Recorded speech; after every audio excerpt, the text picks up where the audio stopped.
మనము కలిగి ఉండాలి. దేవుని యొక్క మాటలు ఇంకొక మాట చూద్దాం.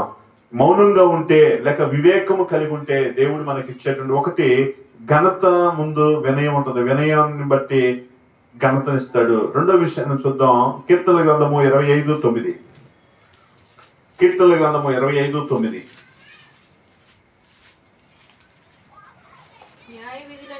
న్యాయ విధులను బట్టి ఆయన దీనులను నడిపించును, తన మార్గమును దీనులకు నేర్పును.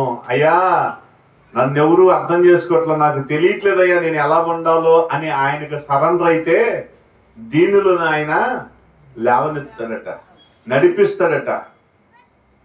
లేవనెత్తడమే కాదు, నడిపించి లేపుతాడు పైకి. ఇంకా ఆయన లేపాడంటే ఇంకెవడో ఆయన కిందకు దించడం వల్ల కాదండి. దావీదును గొర్రెలు కాసుకునేటువంటి వాడు, గొర్రెల దొడ్డిలో ఉండేవాడు, అడవిలో తిరిగేవాడు, సింహాసనం మీద కూర్చోబెట్టాడు. ఆ సింహాసనం తీయటం ఎవరికైనా సాధ్యమైందా? సింహాసనం నుండి తప్పించడం ఎవరికైనా సాధ్యమైందా? ఎవరో సాధ్యం కాదా?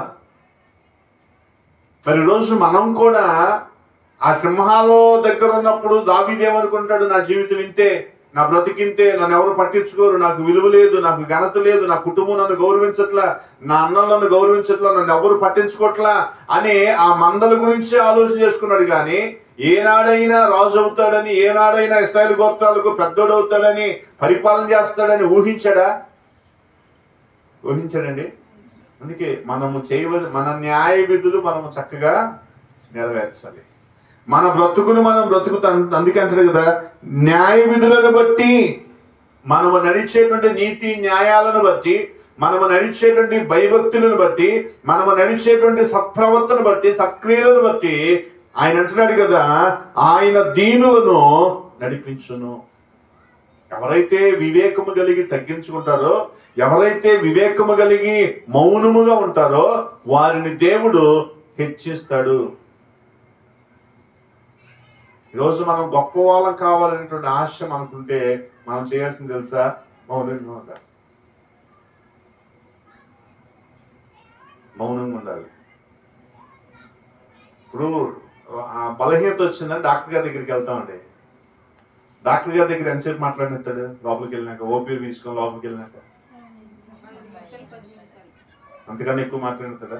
అదే ఆర్ఎంపీ దగ్గరికి వస్తే మనం లొడ వాగినా కానీ ఆయన మౌనంగా ఉండాల్సిందే. అవునా కాదు? ఎందుకని వాళ్ళ ఫీజు ఇచ్చి కూడా మౌనం. మనం చెప్పింది, ఆయన చెప్పింది మనం విని రావాలి. అంతేనా? మరి ఎవరు గౌరవిస్తామా? ఇంటి అప్పుడు వచ్చి ఆర్ఎంపీకి గౌరవిస్తామా?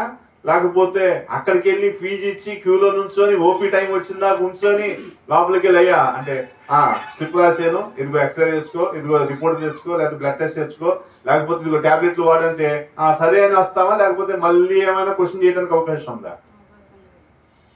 మరి ఆ రెస్పెక్ట్ మనకు రావాలంటే మనం చేయాల్సిన పని తెలుసా? ఆయన నడిపించేలాగా మనం అప్పగించుకోవాలి. ఆయనకు న్యాయ విధులను బట్టి మనం బ్రతకాలి.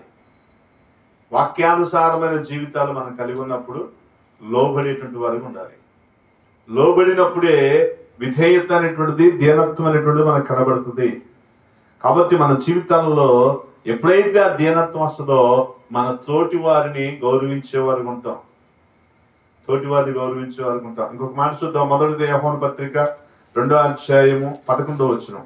మొదటి యోహాను పత్రిక 2వ అధ్యాయము 11వ వచనం. దీనులను నడిపించాలంటే మనము ఎలా ఉండాలంటే,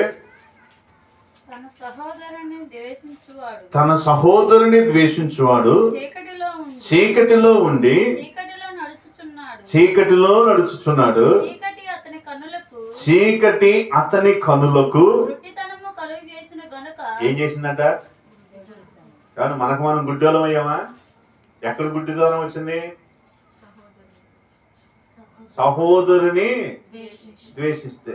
ఎవరు సహోదరుడు? అయ్యా నాకు అన్నదమ్ములు లేరుగా, నేను ఒంటరిని అనొచ్చు. మన తోటి వారే, సంఘంలో వారే, మన ఇంట్లో వారే, మన ఇరుగు పొరుగు వారే. అవునండి, మనం వారిని గౌరవిస్తున్నామా, తిరస్కారంగా తీసేస్తున్నామా?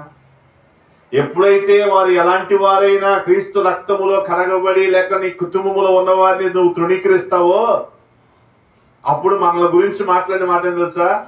మంచోళ్ళం గుడ్డోళ్ళం. కనులుండి కనబడని గుడ్డి వారిని. అదేనా? ఇప్పుడు మనం గుడ్డోళ్ళం మంచోళ్ళమా? అర్థం మన సంగతి చూద్దాం. మనం ఎవరు గుడ్డోళ్ళం మంచోళ్ళమా?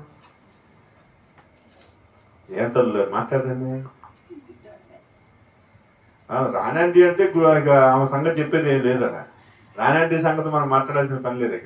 ఆమె ఎందుకంటే కళ్ళజోడు పెడితే పెద్దది అనుకుంటారేమో, వయసు అయిపోయింది అనుకుంటారేమో కళ్ళజోడు పెడతాం.